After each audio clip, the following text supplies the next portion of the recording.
So today we talk all things tea. All. सब कुछ बचेगा नहीं. अबे यार. Okay, चलो ठीक है. Since winters are coming, they're great for masala chai. Is that what we're talking about? It is great for masala chai, but no. Today I'm going to introduce you to matcha. हम matcha डालेंगे अपन. Not that wala matcha, not the Chennai Super Kings wala matcha. This is Japani chai matcha, okay? And it's the name of a Japanese tea, an ancient tradition. It's very old, one of the oldest, in fact. And it's been... How could it be old? Isn't it the Chinese that gave the world tea? Right? So clearly you know about matcha then. Yeah, the theory is 100%. Homework is always complete. And 100% you are. The Tang dynasty was the first one to pluck the leaves, steam and dry them, then roast them, powder them, and shape them into bricks because they were easy to transport. This brick would then be mixed with water and salt, and that became the tea. So unlike most teas, they were first oxidized before being rolled. Matcha is different from the very start, isn't it? Indeed it is. Being steamed right after being plucked, unlike a major of Indian and Chinese teas that are CTCD. Again China, again India. Matcha did not get to Japan till later half of the 12th century. But there was a visiting scholar studying Buddhism. He found matcha and he found it interesting, took the seeds back, planted them in a Kyoto temple. And then because it was so little growing, it became a precious commodity in Japan. Okay, so the Japanese clearly acquired it from China, then planted now, became precious. Meanwhile, China went on to experiment other forms of tea and somehow forgot the art of matcha. Isn't that true? Pretty much what happened, because now in Japan, the monks were tending to it. They brought a lot more care and style to this. They got new techniques like how to further capture the purity of its flavor and its nutrients. Right, for example? So planting the leaves under a shade, checking the plucking timing, the steaming temperatures, the duration, the temperature, everything was looked after. Full-on science was involved. It was not outright one size fit all sort of a technique. But of course, if in case they were doing all of this, they would have experimented with some service style, isn't it? Japanese, there was a lavish tea ceremony around this. Wait, I know what that is called, some chadda or chadi or something, right? Chado, yes. Okay. It did not evolve for another 200 years in the 15th century. And don't get excited, I'm not doing chado today. Yeah, why you didn't have Bojulinabu, now this time you don't have it. What do you even have? Back to matcha. Today we are first of all, have you heard of sencha? The Japanese tea is slightly bitter, mildly strong, low in caffeine. I use it for my kombuchas now. Bravo. So now matcha comes from the same leaf, but by growing them under the shade for the last 20 days of the cycle, you change the flavors. More umami, sweetness, a lot more amino acids, which means a lot less bitterness, and mark this, a lot more caffeine than a cup of coffee. Wait a minute, today you are trying to convert me from coffee to a tea drinker.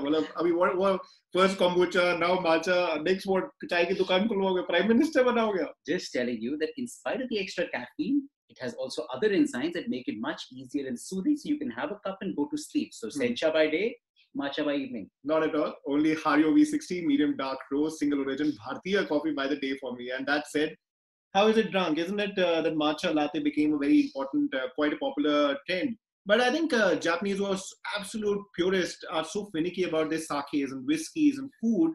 Would they recommend adulterating this fine tea with milk and sugar? The older majority certainly doesn't like it, but the younger ones are open to experimenting. But there is still a ritual involved that does not include milk or sugar and water at a precise 62 degrees Celsius. So Shri Ganesh Kije, start the ceremony? I'm happy to start. Okay, cool. Let's do that. Where's your kimono? वो भी नहीं है. मसाला चाय नहीं है, बोझले वो नहीं है, सेरेमनी नहीं है, किमोनो नहीं है, क्या है ये? I do have this special brush. ये दाढ़ी बनाने का brush. The chasan. अच्छा, ठीक है. What else? And I also have this bowl called the chawan. Okay. So I'll be using this to make the matcha for you. Can I start without the kimono? Perfect. So I've got the water already hot here, but before that, we'll add some leaves, which are powdered, as you can see. Yeah. I'm adding some hot water. And that's why I wet the brush, so now it's more flexible. And I will be whisking a tea.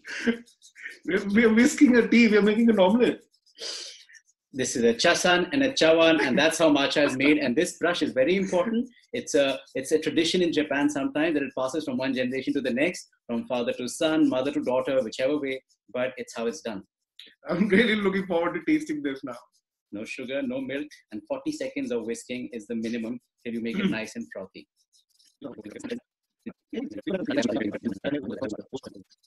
So now that's how you want it. You want this froth to show. Right. And now, so you don't have too much. Think of it like an espresso almost. And you could have it from the same bowl. So what are the general flavors going to be? So you're going to find a lot more umami. There'll be the salt, almost seaweedy, briny sensation perhaps. I could maybe whisk it more. The water was warmer, it gets a little cooler. There is bitterness still. Yeah. So you can get that leafy greenness, a little bit of powdery. This thing is there. It's not just pure liquid. Of course, there are solid contents in it. But umami outright there. You can taste that sencha sort of thing, the fermented, some oxidation. Savoriness is there by all means. It's for me, I think it's more soup than tea sometimes. So when they say tea liqueur, this is very concentrated, which is why people do a matcha latte or whatever ways to dilute this. Yeah, well, and more caffeine than an espresso. It'll take me some time before I add it to my repertoire, but I've got a very important parting questions. When you drink a tea, is your pinky finger always supposed to be pointed out? Can't hit you with this, but yes, no, it should not be pointing out.